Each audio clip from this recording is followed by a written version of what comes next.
Fajar baru saja menyentuh langit Cianjur ketika jerit tangis seorang pedagang sayur tua menggema di lorong pasar. Tubuhnya terjerembab di antara tumpukan kol dan wortel yang berserakan. Di atasnya berdiri seorang lelaki bertubuh besar dengan kepala pelontos mengkilap terkena sinar lampu neon pasar yang masih redup. Itulah Gilang Tapak, preman paling ditakuti di seluruh pasar Cianjur. Dengan suara parau dan kasar, ia mengacungkan sebilah pisau kecil ke wajah si pedagang sambil berteriak, "Bayar jatah lu, atau gue cabut lidah lu sekarang juga."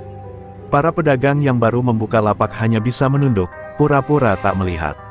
Tak ada yang berani menegur, apalagi melawan. Gilang bukan cuma preman biasa. Ia dikenal kebal senjata, bahkan pernah selamat dari bacokan pedang saat bertarung dengan preman dari luar daerah. Namanya menghantui pasar sejak 5 tahun terakhir. Setiap hari, ia memungut uang keamanan, dari pedagang besar hingga pedagang asongan. Tak ada pengecualian, kejadian pagi itu bukan yang pertama. Tapi semakin hari, kekejaman Gilang semakin menjadi-jadi. Bahkan kini ia tak segan menghancurkan dagangan siapapun yang telat setor. "Lu pikir ini pasar nenek moyang lu? Gue yang ngatur di sini," bentaknya sambil menendang baskom berisi sayur hingga terguling. Beberapa anak buahnya tertawa dari kejauhan, menikmati penderitaan orang lain seperti tontonan hiburan. Namun di balik kekejaman Gilang, tersimpan luka lama yang tak banyak orang tahu. Ia dibesarkan di jalanan, tak pernah mengenal kasih sayang orang tua. Ibunya dibunuh lintah darat, ayahnya kabur entah kemana. Dendam dan kebencian membuatnya tumbuh seperti binatang buas. Ia bersumpah akan jadi penguasa, dan pasar ini adalah takhta kecil yang berhasil ia rebut dengan darah dan kekerasan. Setelah selesai mengutip dari beberapa pedagang, Gilang berjalan melintasi lorong tengah pasar dengan langkah pongah. Mata tajamnya melirik setiap lapak yang belum dia datangi. Tapi pagi itu, sesuatu menarik perhatiannya. Di ujung lorong, di bawah pohon trembesi tua, seorang pemuda muda dengan wajah bersih tengah mengaduk bubur dalam panci besar di atas tungku arang. Wajahnya tenang, tak sedikit pun menampakkan ketakutan. Gilang melambatkan langkahnya, merasa heran. Siapa dia? Gerobaknya sederhana, tulisan di atasnya pudar terbaca, "Bubur Barokah, Arga." Pemuda itu menyapa ramah pembeli, seolah pasar ini bukan neraka seperti yang dirasakan pedagang lain. Tak ada rasa gentar di wajahnya, meski ia tahu siapa yang sedang mendekat. Ketika Gilang berdiri tepat di depannya, Arga hanya menatapnya sekilas lalu kembali menuang bubur ke mangkok pelanggannya. "Selamat pagi, Bang. Mau sarapan?" tanyanya datar. Seketika pasar sunyi, seolah semua menahan napas. Tak ada yang pernah bicara pada Gilang seperti itu. Tak ada yang berani menawarkan makanan padanya tanpa rasa takut. Gilang diam beberapa detik, mencoba membaca maksud sikap Arga. Apakah ini bentuk penghinaan, atau si bocah ini memang tidak tahu siapa dia? Dengan tatapan dingin dan senyum sinis yang perlahan berubah jadi seringai, Gilang menjawab lirih, "Gue kasih waktu lu 2 hari. Kalau lu masih belum setor, gue gak cuma hancurin gerobak lu, tapi gue pastiin lu gak bisa jualan seumur hidup." Ia lalu meludah di dekat kaki Arga dan pergi sambil tertawa kecil. Tapi yang tak disadarinya, dan belum disadari siapapun, pemuda penjual bubur itu menyimpan rahasia yang akan mengubah wajah pasar Cianjur untuk selamanya. Pagi berikutnya, sinar mentari menembus celah-celah atap pasar yang reyot. Pasar Cianjur masih diselimuti ketegangan. Para pedagang saling berbisik, membicarakan keberanian pemuda penjual bubur yang kemarin tak menggubris ancaman Gilang Tapak. Sebagian besar yakin Arga tidak akan kembali berjualan, atau kalaupun kembali, akan segera diringkus anak buah Gilang. Tapi mereka salah. Arga datang lagi, mendorong gerobaknya yang sudah ia perbaiki sendiri, dengan senyum yang tetap teduh di wajahnya. Tanpa banyak bicara, Arga menyalakan tungku arangnya. Asap tipis mengepul, aroma kaldu dan daun salam menguar ke seluruh penjuru lorong. Beberapa pelanggan setianya kembali datang, duduk di bangku kayu kecil yang ia sediakan. Di antara mereka, ada seorang ibu tua yang menangis kemarin saat Gilang menghancurkan dagangannya. Arga menyuguhkan bubur panas padanya tanpa memungut bayaran. "Untuk ibu, gratis. Doakan saja saya kuat jualan di sini," ujarnya pelan. Para pedagang mulai memperhatikan. Ada sesuatu yang berbeda dari pemuda ini. Bukan hanya soal keberaniannya melawan ketidakadilan, tapi juga tentang keteguhan hatinya. Tak ada dendam di wajahnya, tak ada ketakutan, dan tak ada niat mencari panggung. Ia hanya ingin berdagang bubur. Tapi justru karena kesederhanaannya itulah, aura misterius mulai menyelubunginya. Siapa sebenarnya Arga? Gilang yang mendengar kabar kembalinya Arga langsung naik pitam. Ia duduk di sebuah warung kopi di belakang pasar, menggenggam gelas kaca hingga retak. Bocah itu sudah keterlaluan. Gue kasih waktu 2 hari, tapi dia balik lagi seolah gak pernah takut sama sekali. Desisnya penuh amarah. Salah satu anak buahnya, Saka, mencoba meredam, mungkin dia emang gak tahu siapa lo, Bang. Tapi ucapan itu malah membuat Gilang menggebrak meja hingga semua cangkir berjatuhan. Gue yang ngatur pasar ini. Gue, teriaknya keras. Kalau ada yang nentang, berarti dia nentang hidup dan mati. Matanya merah, seperti bara api.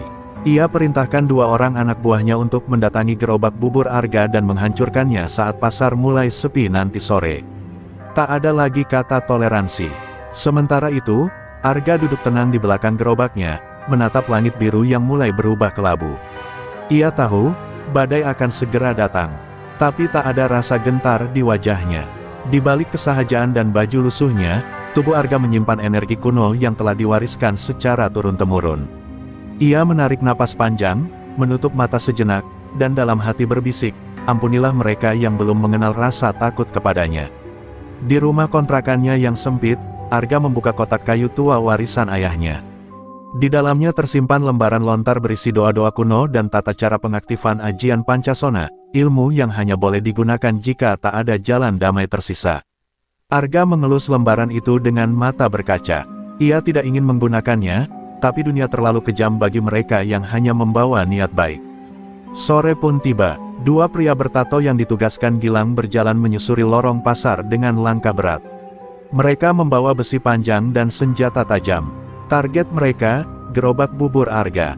Tapi apa yang menanti mereka di sana, bukanlah sekadar semangkuk bubur, melainkan awal dari kutukan bagi siapapun yang meremehkan kebaikan dan menginjak-injak kehormatan. Langit senja di atas pasar Cianjur tampak muram, seolah ikut merasakan kegelisahan yang menggantung di udara. 2 anak buah Gilang Tapak, Saka dan Bram, melangkah cepat di antara lorong-lorong pasar yang mulai sepi. Di tangan mereka tergenggam pipa besi dan parang pendek. Hancurin gerobaknya, jangan banyak omong, kata Bram dengan suara dingin. Saka hanya mengangguk, meski raut wajahnya sedikit ragu. Mereka berdua tahu, selama ini tak ada yang berani menentang Gilang, tapi entah kenapa Arga terasa berbeda. Arga masih berdiri di depan gerobaknya. Api tungku telah padam, dan mangkuk-mangkuk sudah ia cuci bersih. Ia tahu 2 pria itu mendekat dari belakang, tapi ia tetap diam, tak bergeming sedikitpun. Saat Saka mengangkat pipa besinya untuk menghantam gerobak, Arga berbalik cepat. Tatapan matanya tajam, namun tenang. Jangan rusak milik orang yang tidak bersalah, ucapnya lirih. Saka tertegun, bukan karena kata-katanya, tapi karena ada tekanan aneh dalam suara itu, seperti gema dari dalam goa yang dalam. Namun Bram tak peduli. Dengan kasar ia menendang roda gerobak hingga miring, lalu menghantam bagian atasnya dengan parang. Lu pikir siapa yang lu lawan? Ha, kami ini orang-orangnya Gilang Tapak, teriaknya. Tapi saat besi parang menyentuh kayu gerobak, suara dentingan keras terdengar. Seolah bukan kayu yang ia hantam, tapi baja. Arga hanya menatap mereka, lalu 1 langkah ia maju, dan dalam sekejap, tubuh Bram terlempar sejauh 3 meter, menghantam tiang besi di samping lapak. Saka melotot, apa-apaan itu, desisnya. Ia mencoba menyerang, tapi seperti ada kekuatan tak kasat mata yang menghentikan gerakannya. Tangannya mati rasa, kakinya gemetar. Ia berlutut tanpa dipaksa, dan dalam sekejap, tubuhnya ambruk tepat di depan gerobak Arga. Para pedagang yang diam-diam mengintip dari balik terpal dan warung seketika kaget, mata mereka membelalak.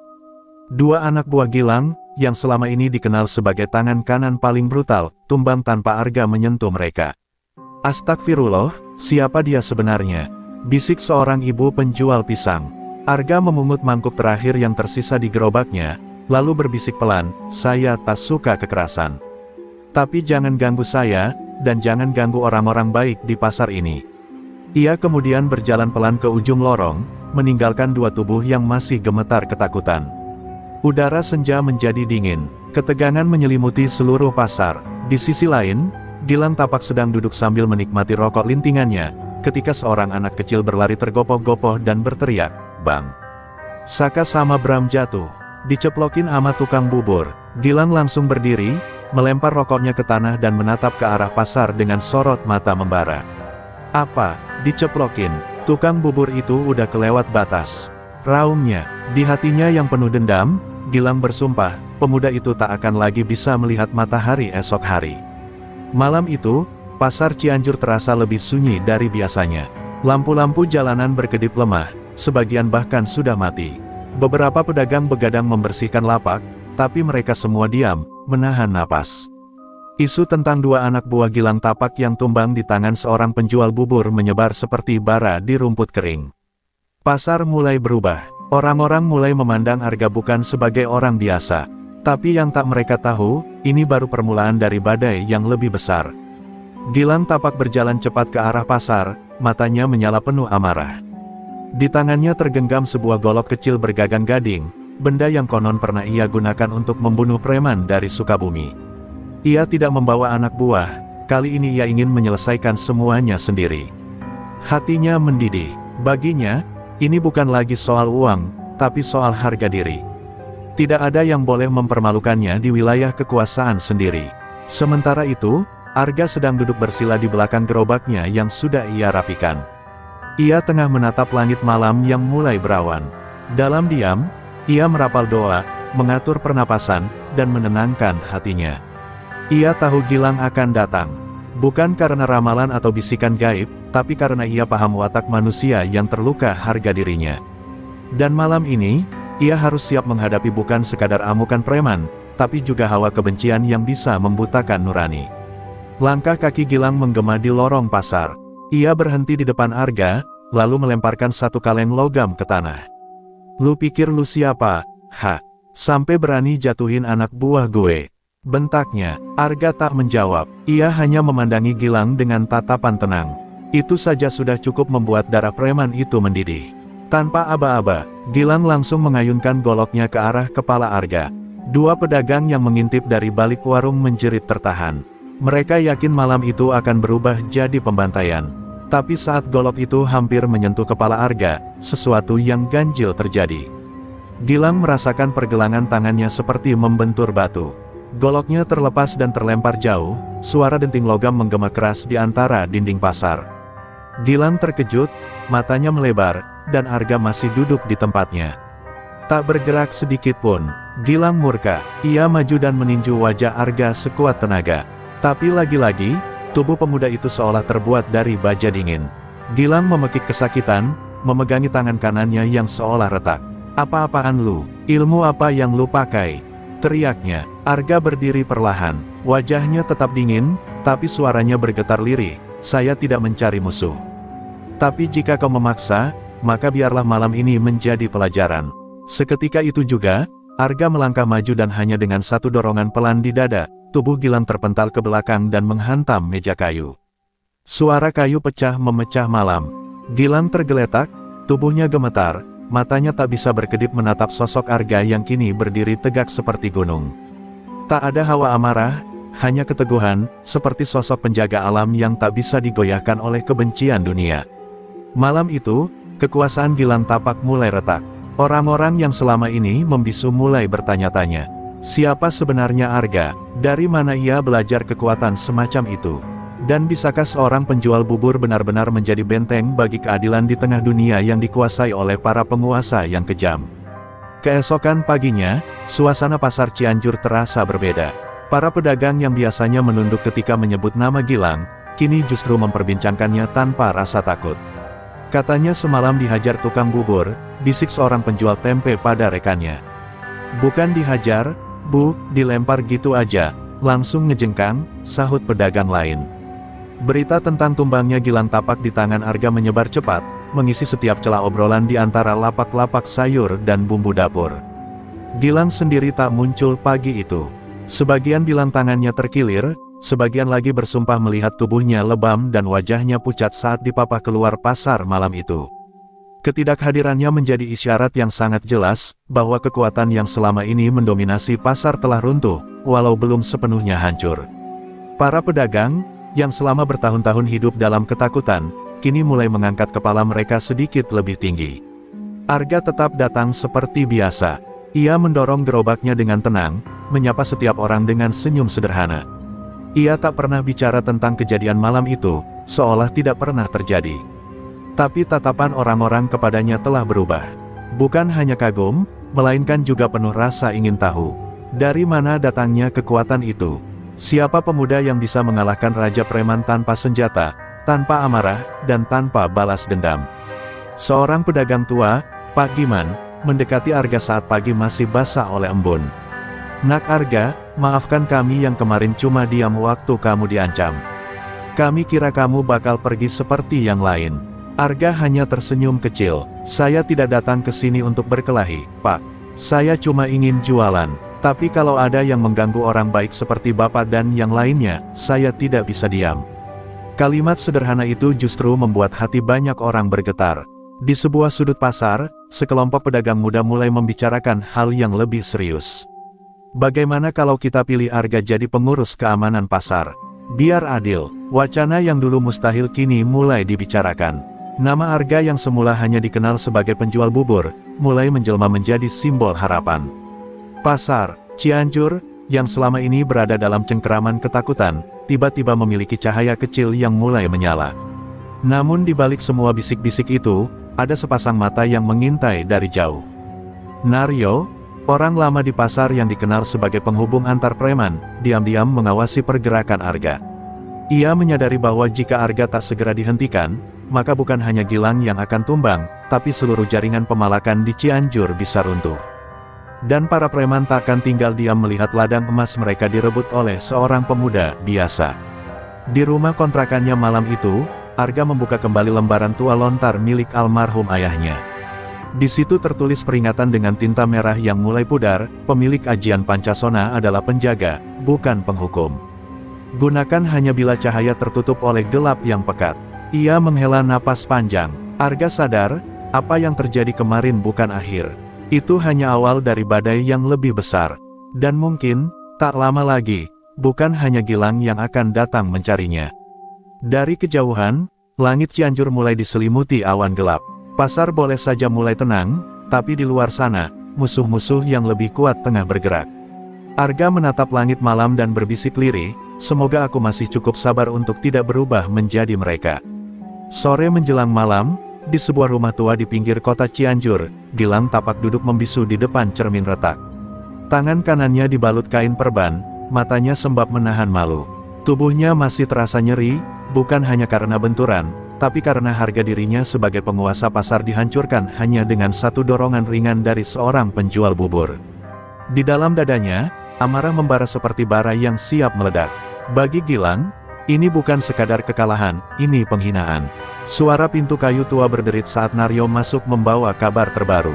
Pasar mulai berpihak sama Arga. Bahkan ada yang usul dia jadi kepala keamanan baru, katanya pelan, seolah ingin menghindari kemarahan Gilang. Namun, kata-kata itu malah menusuk seperti sembilu. Gilang menggertakkan gigi. "Bubur, bubur, gue dipermalukan tukang bubur," teriaknya seraya membanting gelas teh ke lantai hingga pecah berantakan. Naryo mendekat, suaranya tenang tapi licik. "Gilang, jangan pakai cara kasar lagi. Kalau lu kalah lagi, tamat. Kita punya cara lain. Ada yang bisa bantu, tapi bukan manusia biasa." Gilang mendongak, wajahnya bengis. "Maksud lu, dukun?" Naryo mengangguk perlahan. "Namanya Maklodra. Dia punya ilmu hitam dari Gunung Padang. Bisa bikin susuk penembus ilmu kekebalan. Tapi ingat, bayarannya bukan uang, bayarannya nyawa." Ragu sempat melintas di benak Gilang. Tapi kebenciannya telah menutup mata batin. "Kalau itu bisa bikin gue bunuh si Arga, gue rela bayar apapun," katanya mantap. Dalam hati kecilnya yang sudah lama beku oleh dendam dan keangkuhan, Gilang sudah menandatangani kontrak tak tertulis, menjual dirinya demi satu hal, balas dendam. Malam itu juga, mereka berangkat ke pinggiran hutan Gunung Padang. Dalam kegelapan dan kabut pekat, rumah tua Maklodra berdiri di tengah rerimbunan bambu dan pohon beringin tua. Sosok perempuan tua berambut gimbal menyambut mereka dengan suara serak, seperti bisikan ular. "Kau ingin ilmu menembus ajian Pancasona?" tanya Maklodra tanpa basa-basi. Gilang hanya mengangguk, dan Maklodra pun tertawa kecil. "Bayarannya bukan sekarang, tapi kelak, saat nyawa paling dekat dengan jantungmu." Ritual dimulai. Gilang duduk di tengah lingkaran darah ayam hitam, dikelilingi dupa dan mantra-mantra kuno. Maklodra menanamkan susuk ke dalam tubuh Gilang, menyatu dengan darah dan dagingnya. Saat selesai, matanya berubah merah membara. Dendam dan kegelapan kini menyatu dalam tubuhnya. Ia bukan lagi Gilang tapak yang dulu, tapi jelmaan amarah yang dirasuki ilmu hitam. Keesokan paginya, pasar kembali ramai. Tapi suasananya mencekam. Gilang muncul, wajahnya lebih dingin dari biasanya. Bekas luka di wajahnya tampak menghitam, dan tubuhnya tampak lebih besar, seperti ditopang kekuatan asing. Para pedagang menunduk, ketakutan. Mereka tahu, badai besar sedang datang. Tapi Arga tetap berdiri di belakang gerobaknya, wajahnya tenang, seolah ia tahu, bahwa ujian berikutnya tak lagi soal tenaga, tapi soal iman. Di tengah keramaian pasar, mata mereka kembali bertemu. Kali ini, bukan lagi duel antara manusia, tapi pertarungan antara terang dan gelap. Dan langit Cianjur pun mulai mendung, menandakan bahwa darah mungkin akan jatuh lebih deras dari hujan. Hujan turun deras malam itu, mengguyur atap pasar Cianjur yang sudah renta dan bocor di sana-sini. Air mengalir di antara lorong-lorong sempit, membawa lumpur dan sampah, seolah menandai bahwa malam ini bukan malam biasa. Di tengah gemuruh langit dan kilatan petir, sosok bayangan berjalan pelan menyusuri lorong pasar. Gilang tapak, tapi bukan Gilang yang dikenal dulu, matanya kini merah menyala, tubuhnya diselimuti hawa dingin yang membuat angin enggan menyentuhnya. Arga sedang duduk bersila di dalam lapak kecil yang ia ubah menjadi tempat istirahat. Gerobaknya terparkir di luar, tertutup terpal. Matanya terpejam, tubuhnya tenang. Tapi batinnya gelisah. Ia bisa merasakan getaran tak kasat mata. Aura gelap yang merambat seperti racun, perlahan menyusup dari arah utara. Ia tahu, Gilang telah kembali, dan malam ini bukan lagi tentang adu tenaga, melainkan ujian antara hidup dan mati. Tepat tengah malam, suara petir menyambar langit. Pintu lapak Arga terbuka keras, dan Gilang berdiri di ambang, menatap dengan mata merah dan senyum menyeringai.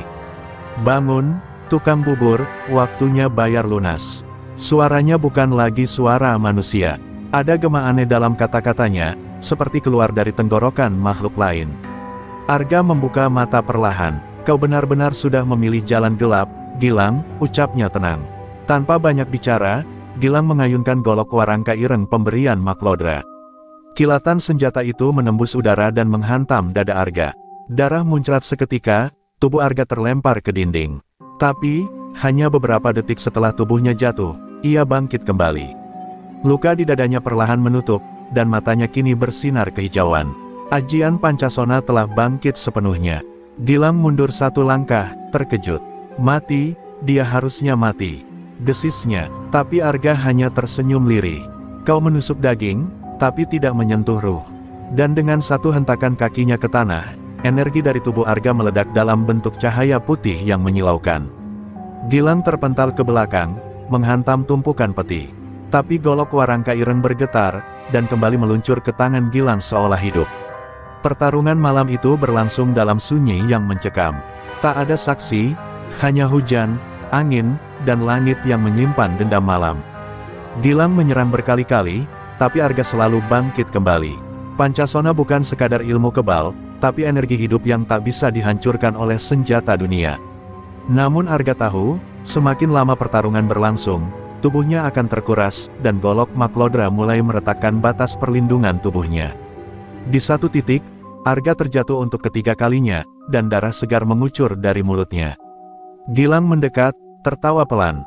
"Akhirnya lu juga bisa mati," tapi sebelum ia menebaskan golok terakhir, Arga membuka mata dan berteriak lirih, "Ingsun nyawiji marang cahaya sejati." Cahaya putih terang keluar dari tubuhnya, menyelimuti seisi lapak dan memukul Gilang ke udara. Terdengar jeritan keras, bukan dari mulut Gilang, tapi dari makhluk yang merasuki dirinya. Sesuatu yang lebih tua, lebih kelam, meraung kesakitan. Dan, ketika cahaya itu mereda, hanya suara hujan yang tersisa. Tubuh Gilang tergeletak tak bergerak, golok warangka ireng terbelah dua. Arga terjatuh lemas di sudut lapak, napasnya tersengal. Malam itu, satu babak telah berakhir. Tapi Arga tahu, kegelapan belum pergi sepenuhnya. Ia baru saja menang atas satu makhluk, tapi sosok di balik bayang-bayang Gunung Padang belum menunjukkan wajahnya.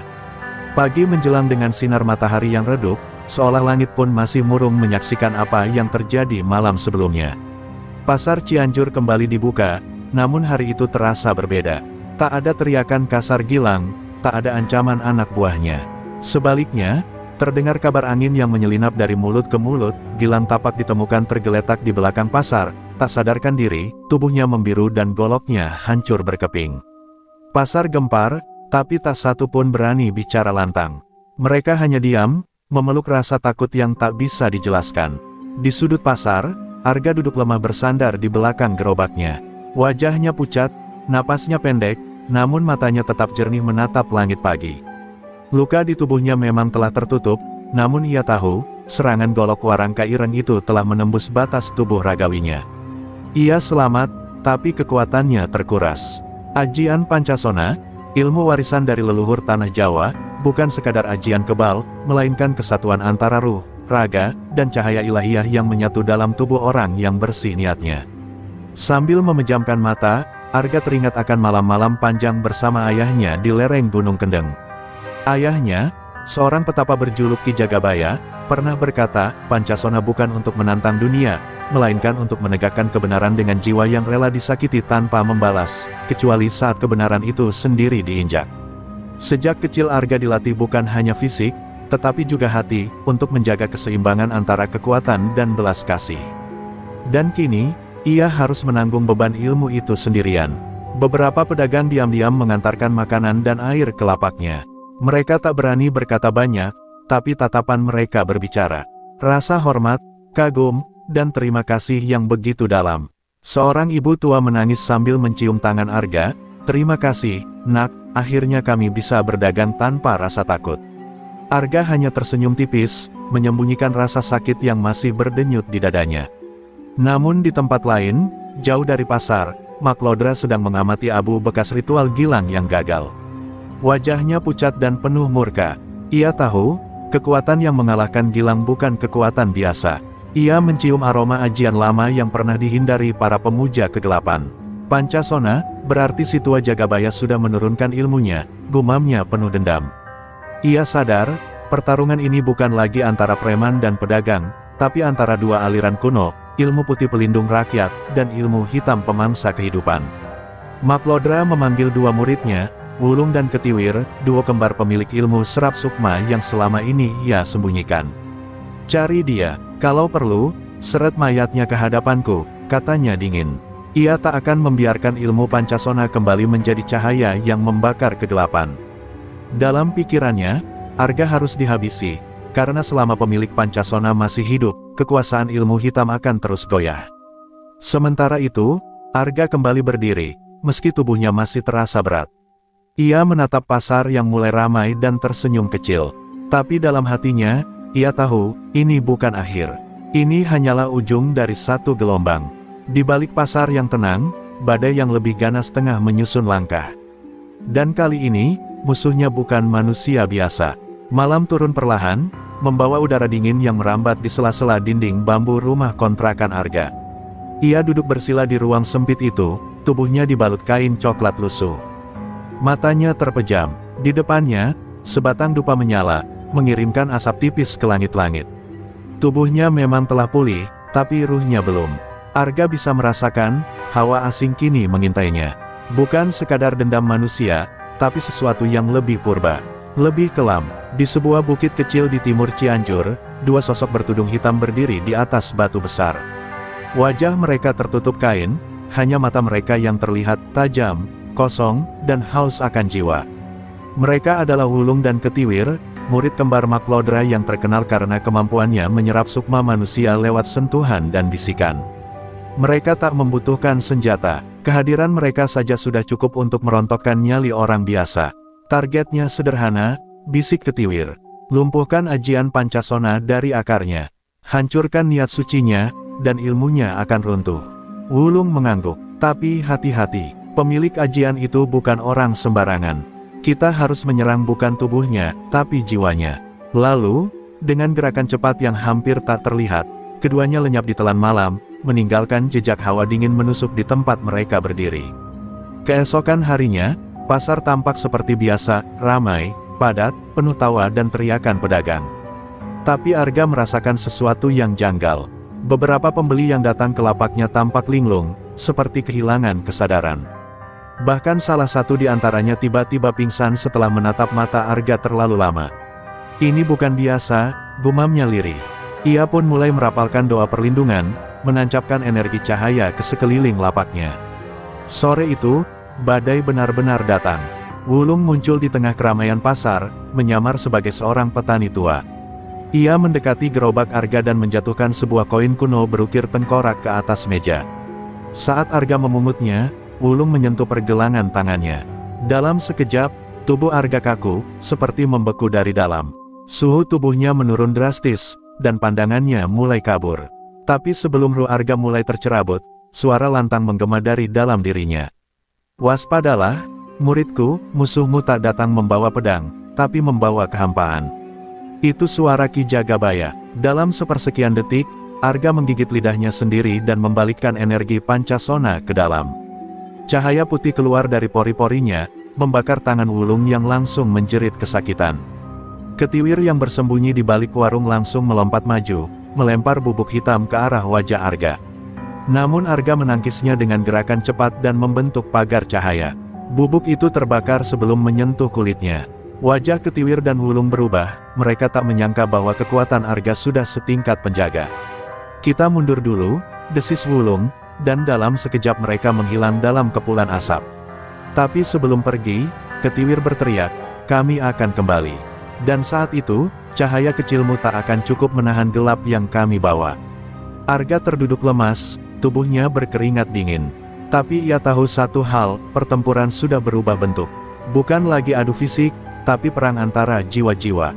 Dan untuk memenangkan perang semacam itu, ia harus memurnikan niatnya, karena ajian Pancasona hanya akan bertahan jika pemiliknya tetap berada dalam cahaya kebenaran yang mutlak. Malam itu, angin berdesir kencang dari arah timur, membawa bau anyir dan aroma dupa hitam yang menusuk hidung. Di lereng bukit tempat kediaman Maklodra, asap dari kemenyan setinggi tubuh manusia menari-nari di antara pohon beringin tua. Di tengah lingkaran darah hewan kurban, Maklodra berdiri sambil menatap langit. Matanya merah, keningnya berkerut. Gagal, desisnya marah. Dua muridku kalah oleh satu pemuda penjual bubur. Ia menjerit, suaranya menggema seperti auman hewan buas. Wulung dan Ketiwir berlutut di hadapannya, tubuh mereka masih terbakar oleh bekas serangan. Cahaya Pancasona, maaf, Guru, dia bukan manusia biasa.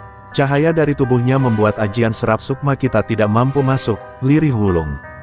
Ketiwir menambahkan, dia bahkan bisa melindungi orang-orang di sekitarnya. Lapaknya seperti dilingkupi pagar gaib. Tapi alih-alih murka, Maklodra terdiam. Matanya menyipit. Jika kekuatan tidak bisa menembusnya, maka kita akan hancurkan sumber kekuatannya, niat dan batinnya. Keesokan harinya, pasar tampak damai seperti biasa. Tapi Arga merasakan tekanan yang semakin berat. Ia duduk di depan gerobak buburnya, menatap wajah-wajah para pedagang yang kini mulai menunjukkan tanda-tanda keanehan. Salah satu dari mereka, seorang bapak tua penjual ayam, mendadak kesurupan dan menyayat tangannya sendiri. Seorang ibu penjual cabai menangis sepanjang hari, mengatakan ia melihat wajah iblis setiap kali menatap bayangannya di air. Arga tahu, ini bukan gejala biasa. Ini adalah teror gaib yang menyasar pikiran dan jiwa, bukan tubuh. Ia lalu memutuskan untuk mengambil langkah besar, menyucikan pasar Cianjur dari dalam. Malam itu, setelah dagangannya habis, Arga memimpin doa bersama beberapa pedagang yang masih percaya dan berani berdiri bersamanya. Mereka berzikir, menyalakan pelita, dan menaburkan garam di setiap sudut lorong pasar. Namun ritual itu tak berjalan mulus. Saat tengah malam, salah satu dari pedagang yang ikut zikir tiba-tiba berteriak keras dan tubuhnya terangkat ke udara, berputar, lalu terhempas ke lantai. Dari mulutnya keluar suara serak yang bukan miliknya, berhenti, Arga. Jika tidak, satu persatu akan kami tumbalkan. Semua orang terpaku. Arga melangkah maju, menggenggam tasbih warisan ayahnya dan menancapkan tongkat kayu ke tanah. Cahaya kecil mulai membentuk lingkaran perlindungan. Makhluk itu menjerit, lalu lenyap seperti kabut yang tersedot ke tanah. Tapi Arga tahu, peringatan itu nyata. Maklodra mulai bermain dengan tumbal nyawa. Dan ia akan menyerang bukan hanya Arga, tapi orang-orang yang ia lindungi, para pedagang kecil yang tak berdosa. Ia harus membuat pilihan, tetap bertahan dan berisiko kehilangan mereka satu persatu, atau menjemput bahaya ke sarangnya. Malam itu, Arga menuliskan surat pendek kepada Pak Giman dan meletakkannya di bawah tungku buburnya. Isinya singkat, "Jika aku tak kembali dalam 3 hari, bacalah doa yang tertulis di lembaran lontar ini dan bakarlah gerobakku. Jangan biarkan cahaya ini disalahgunakan." Ia tahu, pertempuran berikutnya tak bisa lagi dilakukan di pasar. Ia harus naik ke Gunung Padang, ke sarang Maklodra, ke tempat di mana kegelapan itu dilahirkan. Langkah Arga perlahan menghilang dari pasar yang mulai senyap. Hanya suara angin yang bersiul panjang malam itu, seolah memberi salam perpisahan pada seorang penjaga yang kini berjalan sendirian, menantang hitam yang menggerogoti terang dari dalam akar bumi. Langit di atas Gunung Padang diselimuti awan kelabu yang menggulung seperti naga tidur. Kabut turun perlahan, menutupi jalan setapak berbatu yang hanya dilalui oleh mereka yang tak lagi gentar pada maut.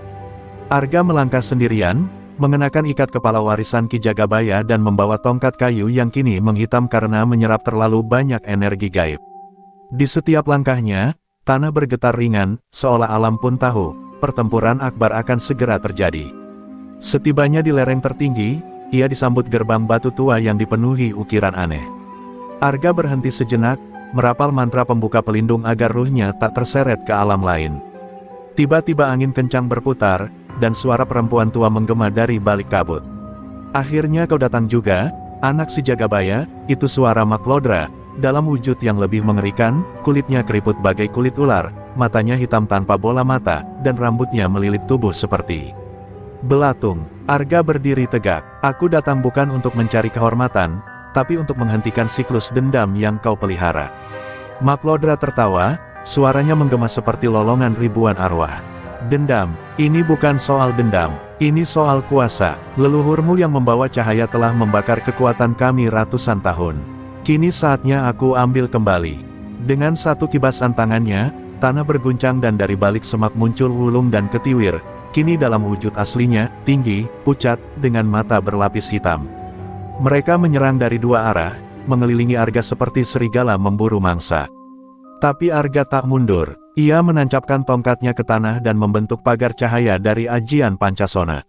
Serangan pertama ditangkis, serangan kedua dibalikkan. Namun tiap kali ia melepaskan cahaya, tubuhnya melemah. Ilmu Pancasona melindungi, tapi menyerap energi hidup pemiliknya. Dan malam ini, musuh terlalu banyak, terlalu kuat. Maklodra tak tinggal diam. Ia merapal ajian Sukmo Guntur Pati, ilmu hitam tertinggi yang memanggil ruh-ruh penasaran untuk mengoyak jiwa lawan. Dalam sekejap, ratusan wajah tanpa tubuh muncul dari kabut, menjerit, menangis, mencakar udara. Arga mulai goyah. Pendengarannya dipenuhi ratapan, hatinya diguncang rasa iba dan ketakutan. Cahaya Pancasona mulai redup, dan lingkar pelindungnya mulai retak. "Kau tak bisa menang, anak muda. Ilmu putihmu tak mampu menahan kegelapan sebesar ini," teriak Maklodra. Namun dalam kepungan itu, Arga justru terdiam. Ia menutup mata, menenangkan batinnya. Dalam keheningan itu, ia kembali mendengar suara ayahnya, "Jika tubuhmu tak sanggup, satukan ruhmu dengan tanah yang kau pijak." Cahaya sejati bukan dari tubuh, tapi dari niat. Dengan sisa kekuatan, Arga mencabut tongkatnya, menggenggamnya erat, lalu menjatuhkan diri ke tanah. Ia merapal satu kalimat terakhir, "Ingsun nyawiji marang cahya pancer." Dalam sekejap, tanah Gunung Padang bergetar hebat. Cahaya menyembur dari tubuh Arga, kali ini bukan dari tubuhnya semata, melainkan dari seluruh batu, tanah, dan akar di sekelilingnya. Alam menjawab panggilan nuraninya. Wajah-wajah arwah hitam terbakar satu persatu. Wulung dan ketiwir menjerit, tubuh mereka meleleh seperti lilin. Maklodra terdorong ke belakang, tubuhnya mulai retak seperti tanah kering. Ia menjerit marah, namun tak bisa lagi menahan kekuatan terang yang kini membanjiri tubuh Arga. Malam itu, langit Gunung Padang memancarkan cahaya putih keemasan untuk pertama kalinya dalam 100 tahun. Dan di puncak batu tua itu, Arga berdiri kembali, sendiri, lemah, tapi masih hidup. Pertempuran belum selesai, tapi cahaya kini telah kembali menyala di jantung tanah Cianjur. Pagi di pasar Cianjur datang lebih lambat dari biasanya. Langit masih kelabu, dan angin dingin bertiup membawa aroma tanah basah dari Gunung Padang. Para pedagang mulai berdatangan, namun suasana terasa berat, seolah pasar masih menunggu sesuatu. Mereka menatap ke arah jalan setapak dari utara, berharap sosok Arga muncul dari balik kabut. Tapi waktu terus berjalan, dan yang datang hanyalah keheningan. Pak Giman membaca surat yang ditinggalkan Arga dengan tangan gemetar. Ia berdiri di tengah pasar, dikelilingi para pedagang yang ingin tahu apa yang terjadi. Setelah selesai membaca, ia berkata lirih, Arga telah naik ke Gunung Padang, untuk menghadapi sumber kegelapan itu sendiri. Seorang ibu menangis pelan, sementara yang lain memejamkan mata, berdoa dalam diam. Gerobak bubur Arga masih berdiri di tempatnya, tak tersentuh, seperti monumen harapan yang belum padam. Sementara itu, di lereng Gunung Padang, Arga berdiri di atas batu besar, tubuhnya lemah dan napasnya tersengal. Maklodra telah lenyap, tertelan cahaya yang membakar jiwanya dari dalam. Tapi kemenangan itu tak datang tanpa luka. Tubuh Arga kini penuh retakan energi, seperti bejana tua yang menahan kekuatan besar di dalamnya. Ia tahu waktunya di dunia ini mulai menipis. Ajian Pancasona telah membakar hampir seluruh cadangan hidupnya. Tapi ia tak menyesal. Langkahnya goyah saat menuruni bukit, tapi ia tetap melangkah. Di balik lelahnya tubuh, ada senyum kecil di bibirnya. Ia telah menunaikan tugas. Ia bukan hanya menumpas satu tokoh kegelapan, tapi juga memutus rantai ketakutan yang telah lama membelenggu pasar dan orang-orang kecil. Dalam hatinya, suara ayahnya kembali terdengar, "Anakku, bukan kuatmu yang menyelamatkan mereka, tapi niatmu." Kalimat itu menjadi bahan bakar terakhir bagi langkah kakinya. 3 hari setelah kepergian Arga, pasar mendadak riuh. Seorang anak kecil berteriak, menunjuk ke arah utara. Dari balik kabut yang menyibak perlahan, muncullah sosok Arga, berjalan perlahan, dengan tongkat kayu di tangan dan tubuh penuh luka. Orang-orang berlari menyambutnya, tangis pecah di antara tawa bahagia. Tak ada kata-kata yang diucapkan Arga, senyumnya cukup menjelaskan semuanya. Ia telah kembali, ia menang. Namun, kemenangan itu bukan tanpa bayangan. Di kejauhan, di sebuah goa tersembunyi di sisi timur Gunung Padang, nyala api kecil masih menyala. Sebuah bayangan, entah ruh sisa Maklodra atau sesuatu yang lebih tua, bergerak di antara dinding batu. Ia belum sepenuhnya lenyap, kegelapan selalu mencari tubuh baru, dan dunia ini tak pernah benar-benar bersih dari niat buruk. Arga tahu, perjuangannya belum selesai. Malam harinya, Arga duduk di depan gerobaknya yang sudah diperbaiki oleh para pedagang. Ia kembali menjual bubur seperti biasa. Tapi kini, setiap mangkuk bubur yang ia berikan, membawa doa dalam diam. Ia tahu, kadang kebaikan tak perlu disampaikan dengan ceramah, cukup lewat tindakan, dan keberanian menjaga cahaya di dalam hati meski dunia diselimuti malam. Pasar Cianjur pun berubah, tak lagi dihuni ketakutan, tapi harapan. Dan di tengah keramaian pasar, berdiri seorang pemuda sederhana yang telah menaklukkan kegelapan bukan dengan kebencian, tapi dengan cinta pada sesama dan tekad menjaga kebenaran. Pagi hari yang cerah di pasar Cianjur disambut dengan semangat baru. Para pedagang tertawa lepas, tak lagi ada rasa takut yang menggantung di udara. Anak-anak kembali berlarian di lorong-lorong pasar, dan wajah-wajah yang dulu suram kini berseri. Di tengah kebahagiaan itu, Arga kembali ke rutinitasnya, menyajikan bubur hangat dengan tangan yang mulai bergetar pelan akibat luka-luka batinnya yang belum pulih. Tapi senyumnya tetap tenang, penuh ketulusan. Ia tak pernah meminta imbalan atas perjuangannya, dan itulah yang membuatnya begitu dihormati. Namun jauh di timur, di goa tersembunyi yang disebut Goa Petir Ireng, suara lirih terdengar dari balik bebatuan, belum waktunya cahaya menang. Di sana, dari sisa-sisa roh Maklodra, muncul sosok bayangan baru, lebih halus, lebih licik, namun tak kalah berbahaya. Ia bukan makhluk dengan tubuh, melainkan kesadaran yang lahir dari dendam, tumbuh dari ketakutan dan kemarahan para pengikut Maklodra yang tersisa. Sosok ini menamakan dirinya Bayu Kelam, pewaris terakhir ajian Gatra Petak, ajian pembalik cahaya menjadi kegelapan. Bayu Kelam memutuskan untuk tidak menyerang langsung Arga. Ia memilih cara lama yang lebih halus, menanamkan benih gelap dalam hati orang-orang di sekitar Arga. Ia membisikkan iri, menanamkan rasa tak puas, dan membelokkan kebaikan menjadi kebencian yang tersembunyi. Salah satu korbannya adalah Sarwan, pedagang bawang yang dulu diselamatkan Arga. Kini, Sarwan merasa Arga mulai disanjung berlebihan, bahkan dijadikan simbol pemimpin tanpa dipilih. Beberapa hari kemudian, Arga menemukan secarik kertas terselip di bawah gerobaknya. Isinya penuh cercaan dan ancaman, jangan merasa paling suci. Kau, bukan dewa. Ini pasar, bukan tempat penyucian. Arga membaca surat itu tanpa ekspresi, namun hatinya getir. Ia tahu, ini bukan sekadar kecemburuan. Ini tanda bahwa bayangan lama mulai menyusup kembali, perlahan, seperti racun yang tak berbau. Satu malam, saat Arga sedang menutup gerobaknya, ia melihat sosok bayangan berdiri di ujung lorong. Bukan manusia, tapi bentuk samar berwarna hitam kelam dengan mata merah menyala. Sosok itu tak berkata apa-apa, hanya menatap tajam, lalu menghilang di sapu angin.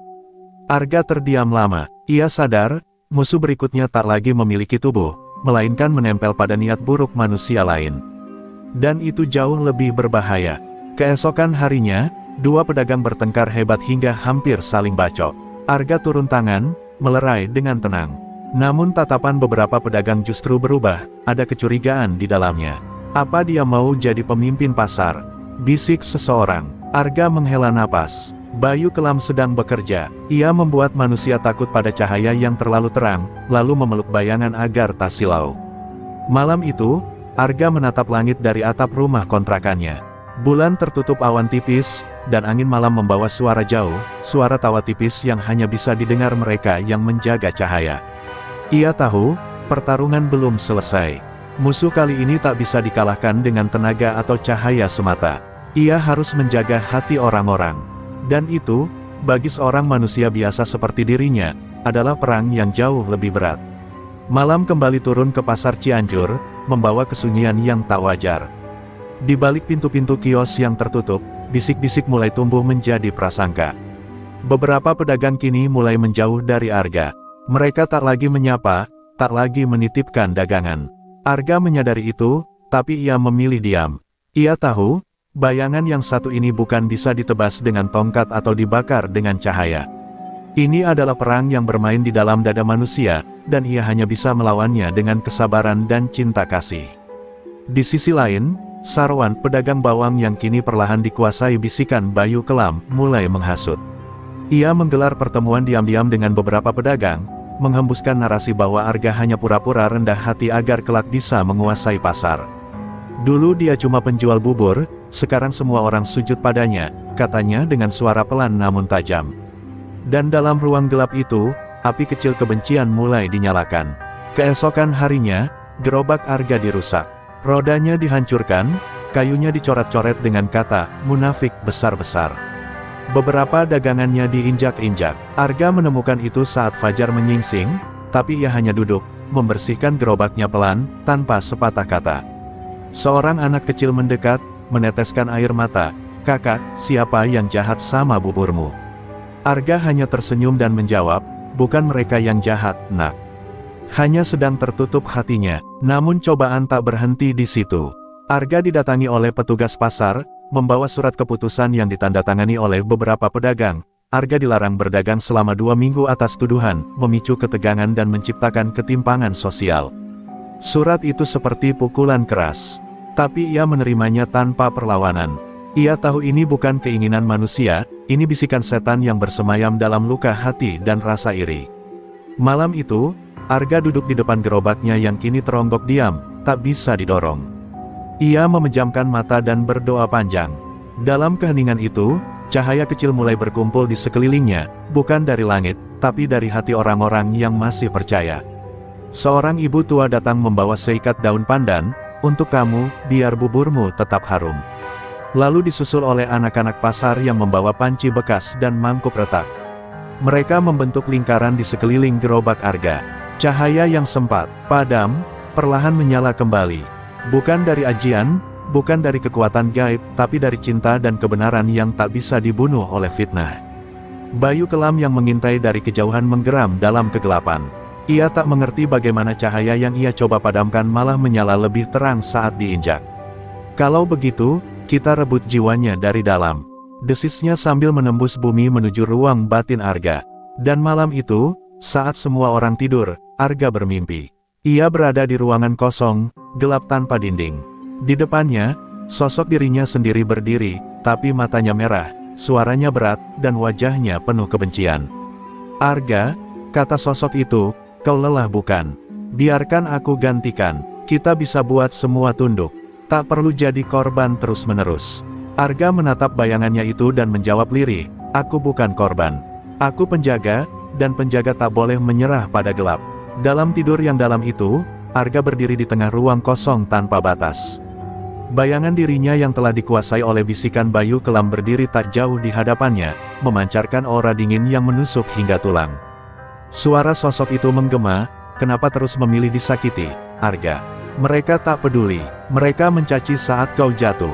Biarkan aku mengambil alih, aku bisa buat mereka patuh dengan ketakutan. Arga memejamkan mata, menahan gemuruh di dadanya. Tapi keraguan mulai menyusup, dan bayangan itu tahu. Tiba-tiba, dinding ruangan kosong itu berubah menjadi cermin-cermin besar yang memantulkan wajah-wajah orang-orang pasar, ada yang tersenyum, ada yang marah, ada yang menuduh, dan ada pula yang memaki. Arga melihat semuanya, cermin itu berbisik, lihat, mereka membencimu. Bahkan setelah kau selamatkan nyawa mereka, apakah pantas kau terus bertahan untuk mereka? Hatinya mulai retak, dan di sana, bayangan dirinya tersenyum licik, perlahan berjalan mendekat. Tapi saat bayangan itu hendak menyentuh dada Arga, tiba-tiba muncul satu pantulan kecil di sudut ruangan. Cermin retak yang memperlihatkan seorang anak kecil menangis sambil memeluk mangkuk bubur yang pecah. Itu Fikri, anak yatim yang dulu Arga beri makan setiap pagi. Suara lirih si anak menggema lembut, Bang Arga, kalau abang gak ada, siapa lagi yang jagain kami? Kalimat itu menghantam keras, dan dalam sekejap, cahaya tipis muncul dari dada Arga. Bayangan Arga tertegun. Apa itu? Tanyanya, tapi Arga membuka matanya, menatap bayangannya dengan sorot penuh keteguhan. Itu suara hati, suara orang-orang yang tak punya suara. Lalu dengan langkah pasti, Arga menghantamkan tongkat kayunya, yang entah sejak kapan ada di tangan, ke tanah mimpi itu. Seketika, lantai bergetar, dan cahaya meledak ke segala arah. Bayangan dirinya berteriak, mulai terbelah, dan dari retakan tubuhnya keluarlah suara jeritan Bayu Kelam, kau tak bisa menolakku selamanya, Arga. Tapi Arga menjawab dengan tenang, aku tak menolakmu. Aku mengakui bahwa gelap itu ada, tapi aku tak akan membiarkannya menguasai hatiku. Dengan mantra dalam hati, ia merapal satu kalimat ajian Pancasona bukan untuk kebal, tapi untuk membangkitkan cahaya diri. Ingsun murup saking rasa, murup sakalaku, murup kanggo cahya. Cahaya itu membentuk pusaran, membakar bayangan dan semua bisikan yang bersemayam dalam ruang bawah sadarnya. Ketika Arga terbangun, peluh membanjiri wajahnya. Napasnya berat, jantungnya berdetak cepat. Namun ada yang berbeda, ruang hatinya terasa bersih, tenang, tak ada lagi suara bayangan. Ia telah menang, bukan atas musuh di luar, tapi musuh yang paling sulit ditaklukkan, egonya sendiri. Dan saat itu juga, ia sadar, cahaya sejati memang tidak pernah berasal dari langit atau ajian leluhur. Cahaya sejati, tumbuh dari pilihan untuk tetap baik, bahkan saat dunia mengajak jadi sebaliknya. Keesokan harinya, ia berdiri kembali di tengah pasar. Wajahnya letih, tapi matanya jernih. Ia tak bicara soal mimpi atau pertempuran batin. Ia hanya membuka gerobaknya, mengaduk bubur, dan membagikannya kepada siapapun yang datang, tanpa syarat, tanpa pamrih. Sarwan melihat itu dari jauh, dan entah kenapa, matanya mulai berkaca. Di sudut hatinya yang lama tertutup, sesuatu mulai meretas, mungkin penyesalan. Mungkin rasa malu, atau mungkin, cahaya yang pelan-pelan masuk tanpa mengetuk. Langit Cianjur kembali kelabu, meski pasar bergeliat seperti biasa. Di tengah keramaian itu, Sarwan berdiri terpaku, menatap Arga yang tengah menyendok bubur ke mangkuk-mangkuk pelanggannya. Hatinya gundah. Sejak malam ia bermimpi dikejar bayangan hitam dengan suara jeritan yang menusuk telinga. Tubuhnya kini terasa berat, pundaknya panas, dan setiap kali ia menatap Arga, ada suara di kepalanya yang berkata, singkirkan dia, atau kau akan lenyap. Ia mulai kehilangan kendali atas pikirannya sendiri. Bayu Kelam, setelah gagal menaklukkan jiwa Arga, kini memilih jalur terakhir, menjadikan tubuh manusia sebagai wadah fisiknya. Dan Sarwan, dengan hatinya yang penuh iri, kecewa, dan rasa bersalah, menjadi tempat paling empuk untuk disusupi. Malam itu, saat Sarwan terlelap, tubuhnya diguncang keras. Roh Bayu Kelam masuk lewat ubun-ubunnya, mengoyak kewarasan dan mengambil alih kendali. Saat Sarwan membuka matanya kembali, ia bukan lagi Sarwan. Sorot matanya kini kelam dan tajam, penuh kebencian. Keesokan harinya, Pasar gempar. Seorang pedagang ditemukan pingsan dengan tubuh membiru, dan dagangannya porak-poranda. Orang-orang saling curiga, tapi Arga tahu, Bayu Kelam telah menemukan wadahnya. Ia bisa merasakan hawa kegelapan yang begitu pekat di sekitar pasar, lebih tajam dari sebelumnya. Ia tak ingin mencurigai siapapun, tapi malamnya, saat merenung di depan gerobak, ia merasakan pandangan tajam dari arah pojok lorong. Saat ia menoleh, Sarwan sudah pergi, namun udara di sekitarnya terasa dingin dan berat. Beberapa hari berikutnya, satu persatu pedagang jatuh sakit. Ada yang kesurupan, ada yang tiba-tiba menyerang pelanggan, dan ada pula yang mendadak ingin bakar dagangannya sendiri. Pasar kembali kacau, orang-orang kembali takut, bisikan, kutukan, mulai terdengar di sudut-sudut.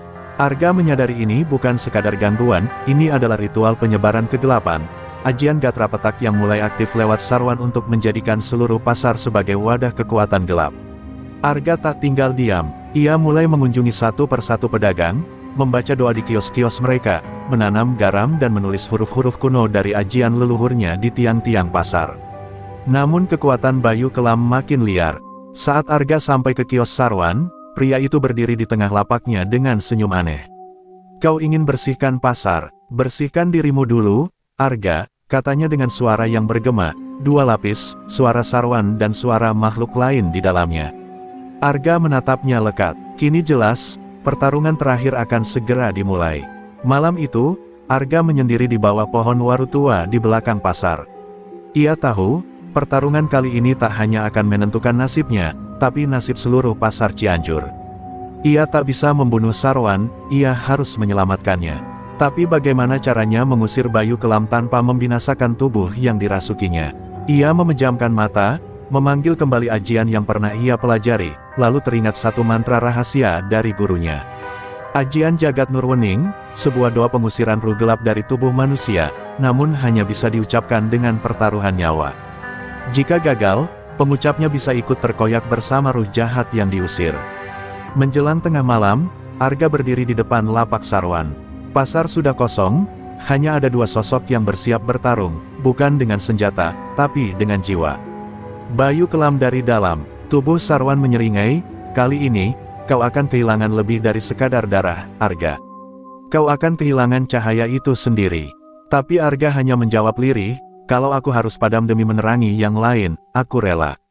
Malam di pasar Cianjur berubah menjadi sunyi yang mencekam. Di tengah lorong pasar yang lengang, hanya dua sosok berdiri saling berhadapan, Arga, sang penjaga cahaya, dan Sarwan, yang kini telah sepenuhnya dikuasai oleh roh jahat Bayu Kelam. Dari tubuh Sarwan, asap hitam mengepul, membentuk bayangan sayap yang berdenyut seperti jantung gelap. "Kau sungguh bodoh, Arga," desis Bayu Kelam dari balik mulut Sarwan, "kau memilih mati demi mereka yang mengkhianatimu. Lihat pasar ini, mereka tak peduli." Tapi Arga tak gentar, matanya jernih, dan dalam genggamannya, tasbih tua warisan gurunya mulai bergetar. Dengan langkah perlahan, Arga maju. Ia merapalkan ajian Jagat Nurwening, sebuah doa kuno yang hanya bisa diaktifkan bila hati benar-benar bersih. Ucapannya pelan, tapi setiap suku kata membawa cahaya yang membakar udara. Bayu Kelam meraung, tubuh Sarwan bergetar hebat. "Berhenti, kau akan membunuhnya," teriaknya. Namun Arga terus melangkah, air matanya mengalir. Ia tahu, semakin dekat dengan Sarwan, semakin besar risiko jiwanya tersedot bersama kegelapan itu. Kilatan cahaya pertama menyambar, menghantam tubuh Sarwan dan mengusir sebagian bayangan dari tubuhnya. Sarwan menjerit, matanya berkedip cepat, seolah sedang sadar tapi tak bisa menguasai tubuh sendiri. "Arga, tolong aku," bisiknya lirih. Tapi Bayu Kelam kembali mencengkeram. Tubuh Sarwan melayang, dan dari mulutnya keluar suara serak penuh dendam, "Kalau aku harus mati, kau kubawa serta." Bayangan hitam menyerbu Arga, membelit tubuhnya, merobek ruang pikirannya. Arga terjatuh. Ia melihat wajah ayahnya, wajah gurunya, dan kenangan seluruh pengorbanan yang ia jalani. Tapi di titik terendah itu, ia mendengar suara paling lembut, suara anak-anak kecil yang dulu ia beri bubur, suara tawa ibu-ibu pasar, suara orang-orang kecil yang hidupnya berubah karena satu mangkuk kebaikan. Cahaya tipis muncul dari tubuhnya, bukan karena ajian, tapi dari rasa tulus yang tak bisa dibeli kekuatan apapun. Dengan sisa tenaga, Arga menggenggam tasbih dan meletakkannya di dada Sarwan. Aku tak akan melawanmu dengan kebencian, tapi dengan maaf. Seketika, cahaya dari tasbih itu membesar, menyilaukan seluruh pasar. Jeritan Bayu Kelam menggelegar, seperti suara ribuan arwah yang ditarik dari tubuh dunia. Sarwan terhempas ke tanah, tubuhnya kejang, dan dari dalam dirinya keluar sosok asap hitam yang menjerit lalu lenyap bersama cahaya itu. Arga ambruk, napasnya tersengal, tubuhnya pucat. Sarwan terbangun dengan tubuh gemetar, memeluk Arga sambil menangis. "Maafkan aku tak kuat menahan amarahku," isaknya. Tapi Arga hanya tersenyum lemah. "Kau tak salah.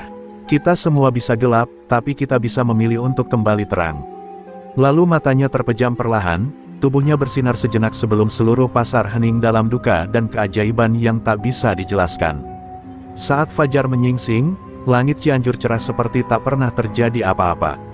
Tapi di hati semua orang pasar, tertanam satu nama yang tak akan dilupakan, Arga, penjual bubur yang melawan kegelapan tidak dengan senjata, tapi dengan cinta, keteguhan, dan keberanian memaafkan. Fajar menyingsing dengan cahaya lembut, menyapu atap-atap kios pasar Cianjur yang basah oleh embun. Di tengah lorong utama, orang-orang mulai berdatangan, berdiri dalam diam mengelilingi gerobak bubur Arga yang kini tak lagi berpenghuni. Tak ada asap dari panci, tak ada senyuman pemuda bersorban putih yang biasa menyapa mereka tiap pagi. Yang tersisa hanyalah tasbih tua yang tergantung di pegangan gerobaknya, bersinar samar terkena sinar mentari. Tangis pecah dari mulut para pedagang yang dulu sempat meragukannya.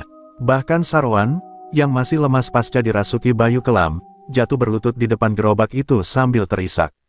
"Maafkan aku, Arga, kau lebih dari sekadar penjaga pasar, kau penjaga hati kami." Orang-orang mulai menaburkan bunga di sekeliling gerobaknya. Gerobak itu kini bukan lagi tempat jualan, melainkan tugu cahaya yang akan selalu dikenang sebagai lambang perlawanan tanpa kekerasan. Tapi keajaiban belum selesai. Saat matahari mencapai pucuk langit, angin sejuk berembus dan panci bubur yang tertutup mendadak terbuka sendiri. Asap putih mengepul, menguar aroma wangi yang menenangkan. Semua terdiam. Di dalamnya, bukan bubur seperti biasa, melainkan air bening yang hangat dan menyala dari dalam. Beberapa orang menyentuhnya, dan merasakan kelegaan luar biasa, seolah luka batin mereka disembuhkan oleh kehadiran Arga yang masih tertinggal di situ. Pak Diman, orang tua bijak yang dulu sering diajak bicara oleh Arga, mengangkat tongkatnya dan berkata lantang, "Hari ini, kita hidup dalam terang yang ditanam oleh satu jiwa sederhana. Bukan ilmu atau ajian yang menjadikan Arga sakti, tapi hatinya yang tak pernah menyerah untuk tetap bersih." Semua yang hadir menunduk, terdiam, lalu perlahan mulai menyalakan lilin kecil dari rumah masing-masing, meletakkannya di depan gerobak Arga. Dan malam itu, pasar disinai cahaya lilin, seperti langit penuh bintang di bumi. Beberapa bulan berlalu, namun kisah Arga tetap hidup. Gerobaknya tidak pernah dipindahkan. Setiap Jumat pagi, para pedagang berkumpul untuk membaca doa bersama dan membagikan bubur gratis dari panci yang telah mereka isi kembali. Ajaibnya, bubur itu tak pernah basi, tak pernah habis. Seolah Arga masih diam-diam menyajikan kebaikan dari balik tirai dunia yang berbeda. Sarwan, yang kini menjadi pelayan pasar, mengabdikan hidupnya untuk merawat gerobak itu. Ia mengganti atap-atap lapak yang bocor, mengantar dagangan ibu-ibu tua, dan selalu memulai hari dengan satu kalimat yang ia pelajari dari Arga, "Cahaya tak perlu menang dalam peperangan, ia hanya perlu tetap menyala." Dari seorang yang pernah dikuasai kegelapan, ia kini menjadi penjaga cahaya berikutnya. Dan di malam yang sunyi, terkadang anak-anak pasar mengaku melihat sosok pemuda berbaju putih duduk di dekat gerobak itu, tersenyum sambil menyuapkan bubur pada anak kecil yang menangis. Tak ada yang berani mendekat, karena mereka tahu, Arga memang telah tiada, tapi cahayanya tak akan pernah mati.